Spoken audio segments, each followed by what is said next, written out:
공급자이신 하나님에 대해서 함께 말씀을 나눠보고자 합니다. 나무는 뿌리를 통해서 물을 공급받아요. 그리고 자동차는 주유소에서 기름을 공급받습니다. 그리고 우리 사람은 능력과 소망을 어디선가 공급받아요. 그래서 능력과 소망을 공급받지 않는 사람은 없기 때문에 여러분들도 무엇인가를 의지하시면서 능력과 소망을 얻고 있습니다. 자, 여러분은 무엇을 의지하고 에너지를 공급받고 계십니까? 어떤 사람은요, 에너지를 어디서 공급받냐면 직장에서 에너지를 공급받아요. 어떤 사람은 재산을 갖고, 어떤 사람은 학벌을 갖고 에너지를 공급받습니다. 제가 본 경우 중에서 에너지의 소망을 공급받는 가장 이상한 경우가 하나 있었는데, 제가 아는 목사님은 전기차를 산 다음에 그렇게 에너지를 공급받더라고요. 그 전기차가 충전될 때 그 안에 앉아 있으면서 얼마나 기쁨을 누리는지 몰라요. 그래서 우리는 무엇인가를 의지하면서, 그게 자동차든 재산이든 여러분 건강이든 예쁜 외모든 잘생긴 외모든 그것을 의지하면서 능력도 공급받고 소망도 얻습니다. 하지만 여러분, 지금 언급한 모든 것들은 진정한 삶의 공급처가 되지 못합니다. 우리의 참 공급자는 하나님이십니다. 변하지가 않아요. 우리의 능력의 근원은 하나님이십니다. 하나님은 우리의 피할 바위가 되십니다. 오늘 말씀을 보면 삶의 공급이 완전히 끊어진 가정이 등장해요. 이 사람의, 이 여인의 남편은 엘리사 선지자의 제자였어요. 그런데 남편이 갑자기 죽었습니다. 집에 수입이 하나도 없어요. 그리고 돈을 빌려다 썼는데 그 빌린 돈 때문에 아들 둘을 노예로 잡아다 팔겠다는 거예요. 돈 빌려준 사람이. 그러니 어떻게 할 방법은 없고 엘리사 선지자를 찾아왔습니다. 선생님, 우리 남편이 얼마나 열심히 했는지 선생님도 아시죠? 그런데 지금 이런 사정으로 인해서 우리 애들 둘이 노예로 팔려가게 생겼습니다. 어떡하죠? 이렇게 엘리사 선지자를 찾아왔어요. 근데 여러분 한번 생각해 보십시오. 하나님을 잘 믿는 가정이면 좋은 일만 일어나야 되잖아요. 하나님을 잘 믿는 가정이면 행복한 일만 일어나야 되잖아요. 그런데 가끔은 나쁜 일도 일어나기도 해요. 답답한 일도 일어나기도 합니다. 그런데 이럴 때 어떻게 해야 될까요? 예수 잘 믿는데 안 좋은 일 생겼을 때, 때로는 우리 앞에 문제가 생기면요, 회사에 문제가 생기고 가정에 문제가 생기고 여러분 직장에 문제가 생기고 건강에 문제가 생기고 관계에 문제가 생기면 그 문제에 지배당합니다. 문제에 지배당하면 기도가 안 나와요. 왜냐하면 문제가 너무 커서 하나님을 가리거든요. 하나님을 가리게 되면 기도 잘 안 됩니다. 기도해도 진심으로 못하고 눌린 기도를 해요. 문제가 커지면요, 우리 안에 있는 하나님의 위치가 바뀝니다. 문제가 하나님으로 등장하고요, 우리 하나님은 내려갑니다. 문제가 앞에서 우리는요, 당황하게 되고 헷갈려요. 뭐가 진짜 중요할까? 헷갈립니다. 그리고 눈앞에 있는 것에 지배당하기 쉽죠. 하지만 여러분, 진리는 변하지 않습니다. 우리 하나님은 우리 삶의 공급자이십니다. 하나님은요, 사람을 사용하시고요, 하나님은 직장을 사용하시고, 하나님은 우리 삶 가운데 여러 가지 방법들을 사용하세요. 하지만 이 직장은 우리의 공급자가 아닙니다. 우리의 건강도, 우리의 자격증도, 무엇도 우리의 공급처는 아닙니다. 공급자는 아닙니다. 하나님께서 우리를 공급하세요. 여러분, 부모님을 통해서 공급하시기도 하고, 남편을 통해서 공급하시기도 하고, 아내를 통해서 공급하시기도 하고, 아는 사람을 통해서 공급하시기도 해요. 회사에서 월급이 나오지만 회사는 우리의 공급자가 아닙니다. 하나님이 회사를 통해서 우리의 삶 가운데 공급하시고, 우리의 사업체를 통해서 공급하세요. 하나님이 우리한테 계약을 따게 하실 때도 있어요. 프로젝트를 어떻게 하실 때도 있어요. 사람을 붙이시고 직장을 주시고 따게도 하세요. 하지만 모든 것은 다 하나님께서 주시는 겁니다. 사람들이 나한테 주는 것은 아닙니다. 물론 사람들한테도 고마워해야죠. 내가 속한 조직들, 내가 속한 가족, 그리고 또 내가 속해 있는 여러 가지 단체 가운데 감사해야죠. 하지만 하나님께서 주시는 거지 그 사람들이 주는 것은 아닙니다. 만약 제가 하는 말이 헷갈리시면 여러분께서 직장에서 직장 상사를 하나님 모시듯이 한번 모셔보십시오. 여러분 거래처에 있는 사람들을 하나님처럼 한번 섬겨보십시오. 그러면 내가 하나님처럼 섬긴다고 그 거래에 내가 재계약을 딴다는 보장이 있습니까? 보장 없습니다. 사람한테 엎드려도 그것을 보장해 주지 못해요. 왜냐하면 그 사람들 아니면 그 단체, 조직은 하나님이 아니시기 때문에 그래요. 공급자가 아니시기 때문에 그렇습니다. 우리의 삶의 진정한 공급자는 하나님이십니다. 여러분이 손을 닦을 때 물을 틀죠? 수도꼭지에서 물이 나옵니다. 하지만 수도꼭지는 공급자가 아니에요. 수도꼭지 안에 있는 물은 수원에서부터 파이프를 통해서 수도꼭지에 나오는 겁니다. 그런데 수도꼭지가 만약 망가졌다면 수도꼭지만 바꾸면 되는 거예요. 우리 앞에 있는 삶에 어떤 작은 문제가 있다고 했을 때 수원에는 문제가 없다는 사실을 기억해야 합니다. 내 월급 뒤에, 내 문제 뒤에, 내 직장 뒤에, 내 학교나 시험이나 여러 가지 문제 뒤에 하나님이 우리에게 공급하고 계십니다. 하나님께서는 우리의 삶 가운데 기회의 문을 여시고요. 그리고 기회의 문을 닫기도 하시고요. 여러분이 상대하고 있는 고객들의 마음을 열어서 계약을 얻게도 하시고 또 그 마음을 닫아서 또 못 얻게도 하세요. 그리고 여러분을 사람들보다 뛰어나게 툭칠나게 하셔서 무엇인가를 얻어내게 하시고 이 모든 것을 주시는 분은 우리 하나님이십니다. 자, 여러분 삶 가운데에서 문제가 있으십니까? 어려움이 있으십니까? 마음이 어려워질 때가 있잖아요. 그럴 때 신앙을 좀 점검해 볼 필요가 있습니다. 내가 무엇을 보고 낙심하는지, 내가 뭐 때문에 낙심했는지, 내가 왜 그렇게 좌절하는지 잘 살펴볼 필요가 있습니다. 여러분 하나님 보고 좌절하십니까? 아닐걸요? 여러분의 삶의 뿌리가 하나님께 연결되어 있으면 잘 좌절할 수가 없어요. 내가 삶의 능력을 예수님으로 여기고 있습니까? 그러면 잘 좌절하지 않아요. 왜냐하면 공급자이신 하나님께서 우리에게 은혜를 주시는 것을 알기 때문에 좌절하지 않습니다. 근데 문제가 생기면 보통은 하나님께 문제가 생긴 게 아니라 연결 통로에 문제가 생겨요. 내가 연결된 그 통로가 시원하지가 않은 거예요. 답답한 거예요. 직장이라는 통로가, 공급 통로가 마음에 안 들어요. 나의 가정이라는 통로가 마음에 안 들어요. 하나님께서 주시는 그런 은혜의 통로가 마음에 안 들 뿐이지 공급자에게는 문제가 없습니다. 그래서 여러분, 만약에 여러분이 농사를 짓는다고 생각해 보세요. 밭이나 논이 있는데 물이 하나도 없어요. 거북이 등처럼 쫙쫙 갈라졌습니다. 그런데 좌절하지 않습니다. 왜냐하면 그 옆에 한강에 물이 가득해요. 좌절하지 않죠. 문제가 생긴 거면 배수 펌프에 문제가 생긴 거죠. 물을 들이오는 펌프에 문제가 있거나 아니면 물을 끌어오는 수로에 문제가 있으면 절대 좌절하지 않습니다. 문제가 생기면 펌프를 갈면 됩니다. 새로 연결관을 바꾸면 돼요. 내가 갖고 있는 연결관이 반쯤 이물질로 차 있으면 딴 걸로 바꾸면 됩니다. 좌절하지 않아요. 왜죠? 한강에 물이 가득하거든요. 마찬가지로 그런 수로의 문제, 통로의 문제는 얼마든지 해결할 수 있어요. 중요한 것은 뭐냐면 우리의 삶의 공급자이신 하나님이 동일하신 분이고 하나님에는 문제가 없다는 겁니다. 은혜가 풍성하시며 하나님께서는 우리에게 물질, 은혜를 여러 가지를 공급해 주시기 원하십니다. 그리고 더군다나 여러분 우리 신앙인들은 사람들을 섬기는 사람이 아닙니다. 물질을 섬기는 사람들이 아닙니다. 세상은 우리가 세상을 섬기는 사람들이 아니에요. 그래서 우리가 민감해져야 돼요. 때로는 사람에게 매달릴 때가 있어요. 사람한테 구걸해 보십시오. 참 비참합니다.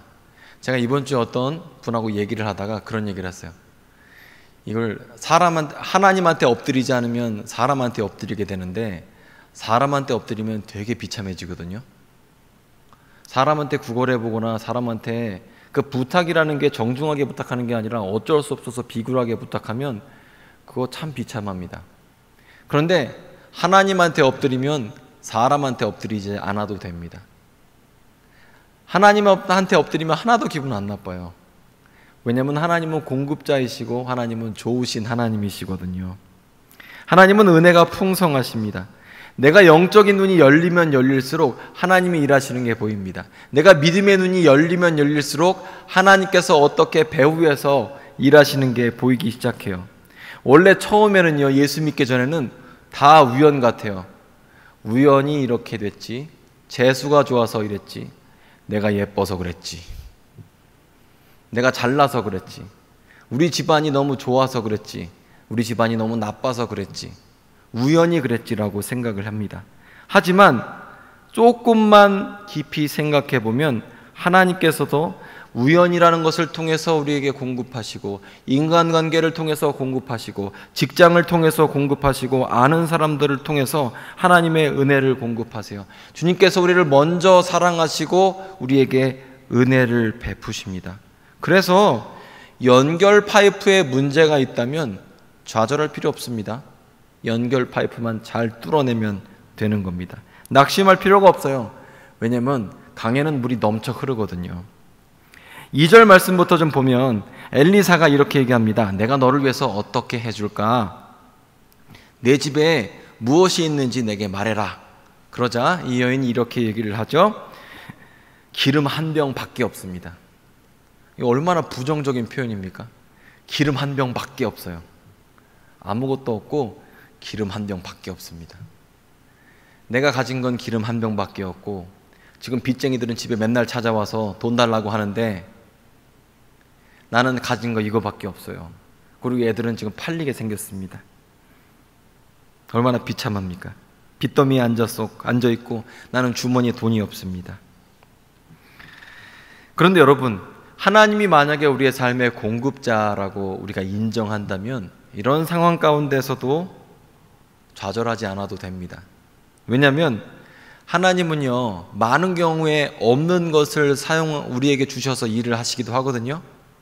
그런데 또 상당히 많은 경우는 내 삶에 있는 작은 것을 사용하셔서 놀랍게 사용하실 때가 있어요. 내 눈에는 그게 되게 작아 보이는데, 별거 아닌 것 같은데 하나님은 그것을 사용하셔서 일하실 때가 있어요. 하나님께서는 소년의 도시락을 사용하셔서 오병이어 기적을 일으키셨고요, 겨자씨만한 작은 믿음을 통하여서 산을 옮기겠다 약속해 주셨어요. 그리고 하나님께서 우리에게 뭐라고 말씀하시냐면 위대한 믿음을 요구하는 게 아니셨어요. 겨자씨만한 믿음이 너에게 있니? 저는 여러분들이 다 겨자씨만한 믿음이 있다고 생각하거든요. 겨자씨만한 믿음 없으면 이 자리에 있지도 않죠. 겨자씨가 얼마나 조그만지 몰라요. 보이지도 않죠. 쬐끔해서. 그런데 그 작은 씨만한 믿음이 여러분 안에 있으면 하나님이 일하실 수 있다고 성경은 증언하고 있습니다. 내가 가진 것이 기름 한 병밖에 없지만, 내가 가진 것이 겨자씨만큼의 작은 믿음이지만 하나님은 그것으로 일하실 수 있습니다. 엘리사는 이 여인에게 이렇게 부탁을 해요. 나가서 그릇을 빌리되 많이 빌려와라. 집집마다 다니면서 그릇을 빌려라. 그런데 이 그릇을 빌린다고 잘 안 빌려지거든요. 옛날에는 지금처럼 그릇이 많지 않아요. 집안의 그릇이라는 건 귀중한, 어떻게 보면 보물 같은 거죠. 왜냐하면 지금처럼 물자가 풍부하지 않아요. 북한에 여행을 갔다 오셨던 선교사님 얘기가, 북한 사람들 사는 거 보면 정말 딱하다고, 한심한 게 아닙니다. 딱하다고 얘기를 하더라고요. 그릇 몇 개, 솥 한두 개밖에 없대요. 가재도구가. 만약에 그렇게 별로 살림이 넉넉하지 않은 형편에 누군가 와서 우리 집에 그릇을 달라고, 솥을 달라고 부탁을 한다면 빌려주는 거 쉽지 않습니다. 여러분이 누군가에게 돈을 빌린다라고 했을 때 어떻게 빌리세요? 여러분이 진짜 급해서 돈이 필요해. 그래서 누군가에게 돈을 빌려야 돼요. 예를 들어서 500만 원 빌려야겠다. 그러면 500만 원을 주십시오, 빌려주십시오라고 할 때 좀 자신감도 없고 쭈뼛쭈뼛하고 벌벌 떨고 이런 사람이 와서 누구누구야 나한테 500만 원만 빌려줄래? 이러면 빌려주겠어요? 난 안 빌려줘. 하지만 돈을 빌릴 때 막 자신감이 넘쳐 눈빛이 반짝반짝하고 당당하고 저의 눈빛처럼 지금 어때요? 돈 빌려주고 싶죠? 근데 굉장히 오늘 당당한데 나 500만 원만 빌려줘 이러면 당당하면 빌려줄 수 있습니다. 우리는 빌려줄 때 받을 걸 생각하고 빌려주기 때문에 그 마음이 어떻게 보면 당당하고 완전하면 돈을 빌려줘요. 하지만 지 마음도 못 챙기는 형편이면 돈 안 빌려줍니다. 이 여인이 돌아다니면서 그릇을 빌려요. 중요한 보물 같은 걸 내가 옆집에게 잠깐 빌려줘야 돼요. 근데 이 여인이 만약에 정신 나간 듯한 분위기거나 확신이었거나 벌벌 떨거나 불안해하면 안 빌려줍니다. 저 같으면 안 빌려줘요. 하지만 뭔가 당당하고 확신이 있으면 빌려주지 않겠습니까? 그럼 이 여인의 확신은 어디서 온 거죠? 엘리사 선자를 통해서 얻은 믿음입니다. 하나님께서 무엇인가 일하실 것이다 라고 생각하고 그릇을 빌려요. 많이 빌려요. 그리고 당시의 마을들이 요즘처럼 뭐 몇만 명 사는 마을이 아니잖아요. 살아봐야 몇십 가구, 몇백 가구 사는데 옆집에서 그릇을 빌리고 옆집에 또 들어가면 벌써 소문이 다 났습니다. 군대 생활 해보신 분 아실 거예요. 소문이 얼마나 빨리 퍼지나? 동네 사람들이 다 알아요. 그릇을 빌리러 다니는 거. 이유를 설명해야 되잖아요. 그 마음에 확신한 이유를 설명하지 못하면 빌릴 수가 없어요. 근데 이 여인은 해냈습니다. 굉장한 여성분이에요. 제가 볼 때. 보통 사람 아닙니다. 굉장한 마음의 확신과 믿음이 있는 거예요. 모든 상황이 이 여인에게 불리했지만 남들에게 정신 나갔다고 그런 욕을 들을 수 있어요. 그런데 그럼에도 불구하고 이 여인은 확신을 갖고 순종한 겁니다. 여기 중요한 영적 원리가 있습니다. 자, 보면 하나님께서 모든 사람에게 똑같이 은혜를 주시는 게 아니에요. 여러분 이 시간에 함께 예배를 드리고 있지만 하나님께서 어떤 사람은 크게 사용하시고 은혜를 막 부어주시고 어떤 사람은 그닥 은혜를 좀 덜 부어주시는 경우가 있어요. 특별하게 하나님의 기적을 많이 체험하는 사람들이 있습니다. 그거 확실해요. 다 같이 부어주지 않습니다. 그런데 여기 영적 원리가 있는데 그런 사람들의 특징이 무엇이냐면 순종이라는 거예요. 우리가 문제가 생기면 어떻게 해요? 직장에 문제가 생기면 더 좋은 직장, 더 좋은 사람, 더 좋은 월급, 더 좋은 거, 더 좋은 지역, 더 좋은 직종, 미래가 창창한 거. 우리는 문제가 생길 때 더 좋은 파이프를 고르지 않습니까? 우리는 그렇게 파이프를 골라요. 연결관을 골라요. 그런데 하나님이 사용하시는 연결관은 순종이라는 연결관을 사용하세요. 순종이라는 그 파이프를 사용하셔서 우리에게 은혜를 주십니다. 그래서 힘든 시간을 보내게 되면 무슨 생각이 드냐면 자기 연민해보다 우울해지고요.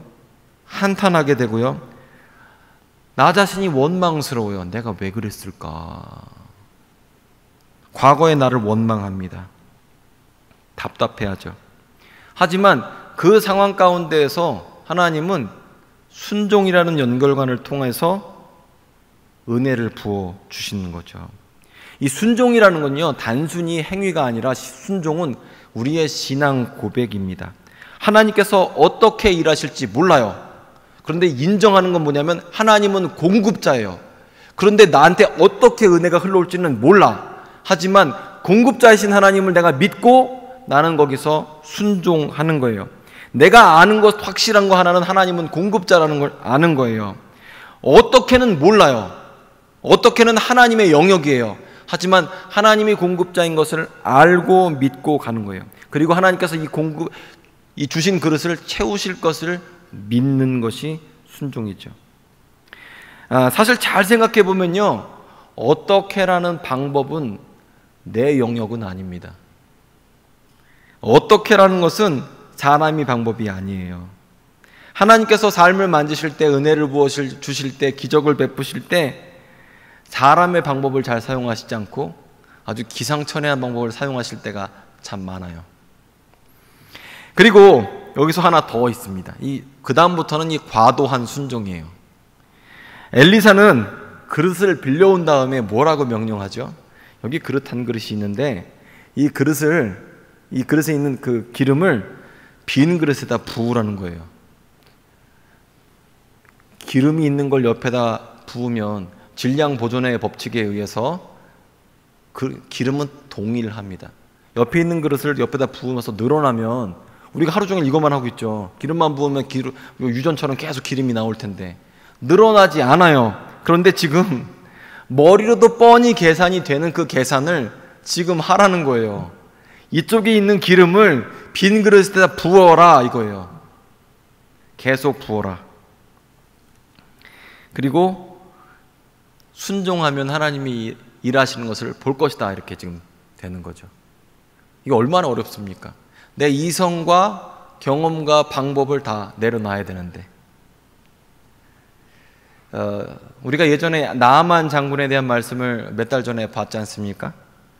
나아만 장군 대단한 사람이죠. 나라고 한 사람입니다. 재산도 많고요, 명예도 있고 권력도 있고 지위도 있고. 그런데 문둥병이 걸렸습니다. 하나님의 사람은 이 나아만 장군에게 요단강에 가서 7번 씻으라고 말씀하세요. 과도한 순종이에요. 왜냐하면 그 체면에 맞게끔 와서 막 안수도 해주고, 요단강 가서 샤워하라는 게 아니라 요단강 물 퍼와서 이 자리에서 막 씻겨주고, 이래야지 병이 나을 것 같은데, 깨끗한 물로 물 데워서 씻어주면 병이 나을 것 같은데 그렇게 하지 않아요.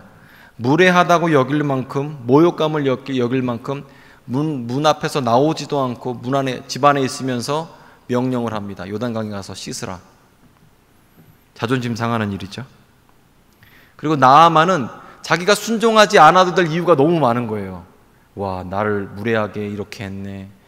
아르발과 바라바는 요단강보다 깨끗한데 내가 거기서 씻으면 되는데 왜 하필이면 한 번도 아니고 7번이나 씻을까? 자기는 순종하지 않을 이유가 너무 많아요. 그런데 순종하기로 결단하고 몸을 씻었더니 그 몸이 깨끗하게 되었습니다.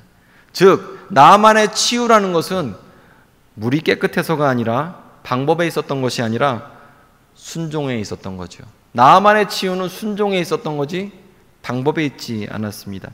사실 여러분, 우리도 순종하기가 얼마나 어렵습니까? 이유가 많아요. 요즘 되게 바빠요. 요즘 직장 때문에 힘들어요. 요즘에 내가 마음이 무너졌어요. 저희 가정에 문제 있어서 힘들어요. 시간이 없어요. 그리고 교회가 다 썩어서 못하겠어요. 목사님 마음에 안 들고, 전도사도 마음에 안 들고, 구역장, 장로, 목사 다 마음에 안 들어.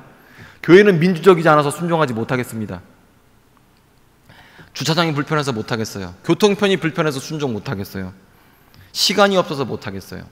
제가 바쁘거든요. 건강이 안 좋아요. 돌봐야 될 사람이 있습니다.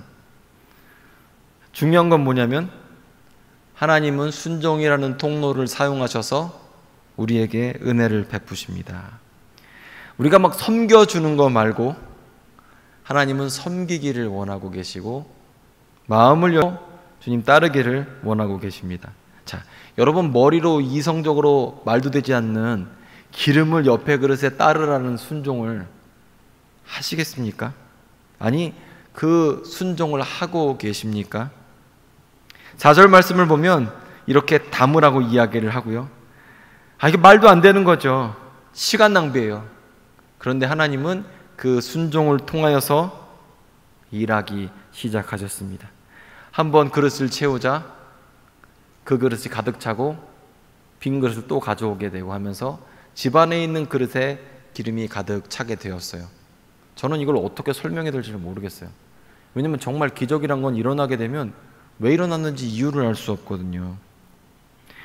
우리가 하나님 말씀에 순종하게 되면 이해되지 않지만 하나님께서 일하기 시작하십니다. 내가 이해되지 않는 명령 앞에 순종하면 설명할 수 없는 기적이 나타나게 돼 있어요. 그래서 이해되지 않는 과도한 순종과 설명할 수 없는 기적은 원래 친구예요. 그냥 항상 같이 다닙니다. 하나님의 능력은 우리의 경험이나 생각에 갇히지 않고요, 우리의 계획에 갇히지 않습니다. 하나님께는 어떻게가 중요하지 않아요. 하나님은 무엇으로도 어떻게든 일하실 수 있는 분이에요. 중요한 건 하나님의 성품이 공급자이시라는 거죠. 그분은 우리에게 은혜를 베푸시기 원하십니다. 하나님은 그래서 이 여인은 하나님께 순종함으로 삶의 문제가 해결되었죠. 그리고 하나님은 우리 삶 가운데도 동일하게 베풀기 원하십니다. 놀라운 공급을 시작하십니다. 지금 여러분의 삶의 형편이 직장 때문에 혹은 여러 가지 형편 때문에 척박하고 공급이 끊어졌을 수 있습니다. 요즘에 코로나 때문에 쉽지 않거든요. 있던 일도 줄어들고 있던 알바도 없어지고 답답해지고 있습니다. 그리고 삶이 이렇게 끊기게 되면요, 고독해요. 고통스럽고 외롭습니다. 결핍이 있고 그리고 경제적으로 끊어지게 되면요, 답답해지죠. 하지만 여러분, 하나님은 우리의 공급자이십니다. 그 사실은 변하지 않습니다. 하나님은 나에게 요구하시는 것은 무엇이냐면 그릇을 빌려 와라, 그리고 따라라, 순종을 요구하십니다. 우리가 그런데 잘 못하는 게 있어요. 예배 시간에 이렇게 하나님은 나의 공급자야 이렇게 하고 맞아, 머리로 이해했어요. 그런데 그걸 실천으로 옮기기가 너무 어려운 거예요. 말 같지가 않다고 생각할 경우가 진짜 많아요. 이거 어떡하지 이거? 진심으로. 머리로는 알겠어요. 성경도 그렇대. 딴 사람도 경험했대. 그런데 내 삶 가운데 그걸 적용하는 게 쉽지가 않아요. 사람들은요, 자기가 예전에 성공했던 방법들을 기억합니다. 내가 이렇게 했더니 성공하더라. 이렇게 했더니 일이 잘 되더라. 그것을 매뉴얼화해서 기억해요. 아침에 이런 일을 했더니 재수가 없더라. 이거 하면 안 돼.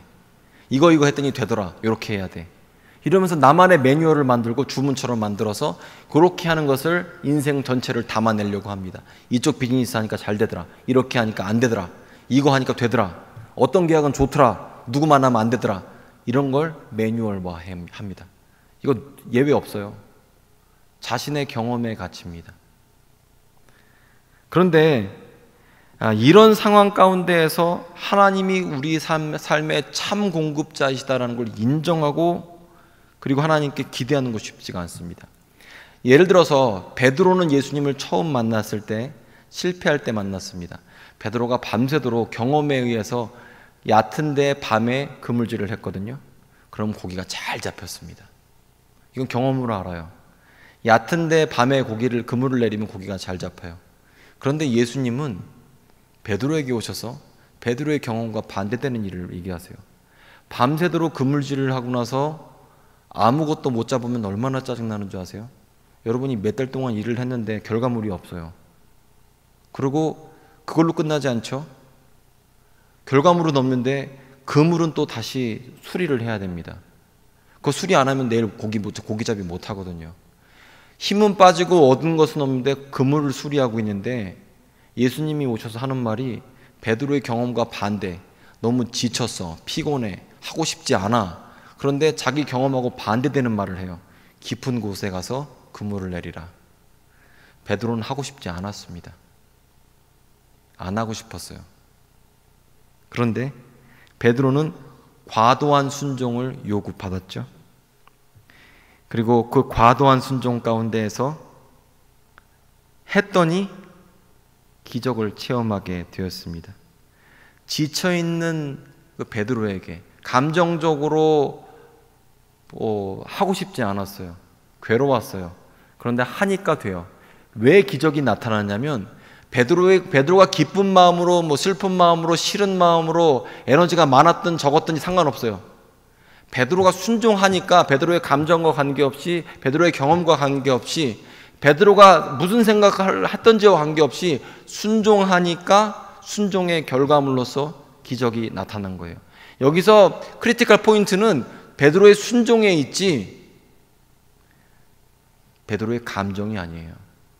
마찬가지로 여기 나오는 여인들은 이 여인은 과부된 여인 마음이 좋겠습니까? 감정적으로 막 기뻐서 그릇 빌리겠어요? 아니에요. 감정적으로 별로예요. 그런데 그릇을 빌리라는 말에 순종하며 그릇을 빌렸고 그리고 그렇게 순종했더니 하나님께서 공급자로 순종이라는 파이프를 통해서 은혜를 공급하셨습니다. 자, 여러분 상황이 혹시 여인처럼 힘들지는 않으십니까? 꿈이 없고, 자, 너무 안타까워요. 꿈이 없는 게. 바라는 게 없어요. 꿈이 없어요. 건강이나 가정에 문제가 생기고, 직장이 쉽지가 않고, 직장 구하는 게 쉽지가 않고, 공급이 끊어진 것 같아요. 재정적으로 말라붙어요. 그런데 여러분 기억하셔야 될 것은 뭐냐면, 우리 하나님의 은혜의 강은 멈추지 않았습니다. 하나님의 은혜의 강줄기는 지금 우리에게 오고 있습니다.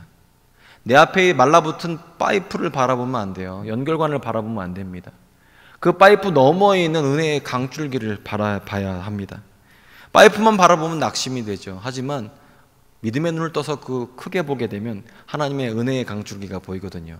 한강에 물이 가득한데 왜 낙심합니까? 낙심할 이유가 없죠. 여러분 삶을 한번 검토해 보십시오. 내가 왜 낙심하고 있는가? 그리고 잘 생각해 보면 그동안도 우연은 없었습니다. 하나님께서 특별한 계획 가운데 직장을 통해서 여러분을 공급하시고, 아는 사람을 통해서 공급하시고, 여러 가지 모습으로 여러분의 비즈니스나 사업이나 직장이나 학업을 하나님의 공급 가운데, 건강 가운데 그렇게 해서 우리가 이뤄냈지 우연은 없었습니다. 그렇게 그동안도 공급하셨던 하나님께서 지금도 공급하고 계세요. 외로울 때가 있죠. 낙심할 때가 있습니다. 소망이 진짜 주저앉을 때가 있어요. 하지만 여러분, 하나님이 일하시면 하나님께서 사람을 붙여주십니다. 하나님께서 일하시면 좋은 아이템이 막 생겨납니다. 창의적인 생각이 나오고요. 또 소망이 생기고 믿음이 생깁니다. 행복이 끊어진 것 같아도 하나님이 공급을 시작하면 인생이 완전히 바뀌게 돼 있어요. 사실 현재의 모습만 봐서 만족하기가 쉽지가 않습니다. 여러분의 뭐 통장 잔고를 보시든, 학벌을 보시든, 건강을 보시든, 거울을 보시든, 무엇을 보시든 그거를 가운데는 절망하기가 쉬워요. 하지만 우리가 그 너머에 계신 여러분의 하나님을 보면 우리는 소망 얻을 수가 있습니다. 이것만 얘기하고 마무리 짓겠습니다. 열심히 살아온 것 같은데 내 삶의 모습은 정말 기름 한 그릇에 담긴 그 기름 하나밖에 없는 것 같아요. 그리고 갚아야 될 빚은 너무나 많고 사랑하는 사람은 잃게 생겼어요. 혹시 이런 환경 가운데 여러분 계십니까? 그런데 내 손에는 작은 거죠. 그런데 이게 하나님 손에 붙들리면 그 놀라운 일이 일어납니다. 그래서 삶이 어려워도 일상의 작은 기회를 놓치면 안 돼요. 일상의 작은 나를 사랑하는 사람들, 가정들, 교회들, 구역 식구들, 여러분 사랑하는 사람들을 놓치면 안 됩니다. 왜냐하면 하나님께서는 그 사람 작은 것들을 통해서 놀랍게 사용하셔서 일하시기 때문입니다. 여러분, 여러분이 갖고 있는 것으로 한번 시작해 보십시오. 계획을 세워 보십시오. 여러분 삶 가운데 지금 하나님이 은혜를 부어주실 만한 그릇을 준비하고 계십니까? 어떻게 크게 빌리셨습니까? 하나님에 대해서 소망을 꼭 크게 준비하고 계십니까? 먼저 선포하십시오. 하나님께서 내 삶 가운데 일하실 것을 믿습니다. 하나님께서 지금도 나를 위해서 준비하고 계십니다. 주님은 나의 공급자가 되십니다. 그래서 내 감정과 관계없이 주님 일을 하며 하나님 내 삶 가운데 베푸실 것을 기대하겠습니다. 사람의 감정과 관계없어요. 베드로는 밤새 그물질하고 그 찢어진 그물하고 빈 배 가운데 순종했더니 베드로의 지친 마음과 불순종하는 마음 가운데서도 행위로 말미암아 순종으로 말미암아 하나님께서 일하셨습니다. 이 여인도 마찬가지요. 잃어버린 게 너무나 많아요. 하지만 말씀대로 순종하면서 그릇을 빌려오고 말씀대로 그릇에 기름을 부었더니 공급자이신 하나님이 일하셨습니다. 우리가 믿음으로 세상을 보면 하나님이 일하시는 게 보입니다. 여러분이 지금 문 밖을 나가게 되면 앞으로 무엇이 보이냐면 남들 앞에 있는 연결관이 보여요. 여러분 삶에 있는 연결관이 보여요. 직장 연결관, 가정이라는 연결관, 내 수입, 재산, 통장, 그 연결관을 보는 게 바깥이에요. 하지만 예배 가운데 믿음 가운데에서는 여러분이 무엇이 보이냐면 이 배수관 뒤에 계시는 하나님이 보여요. 그분이 여러분 삶 가운데 공급하실 게 보여요. 그게 바로 믿음입니다. 믿음을 갖고 여러분 사십시오. 그리고 믿음으로 순종하십시오. 하나님은 우리의 공급자가 되십니다. 그 공급을 맛보시는 여러분들 되시기를 축복합니다.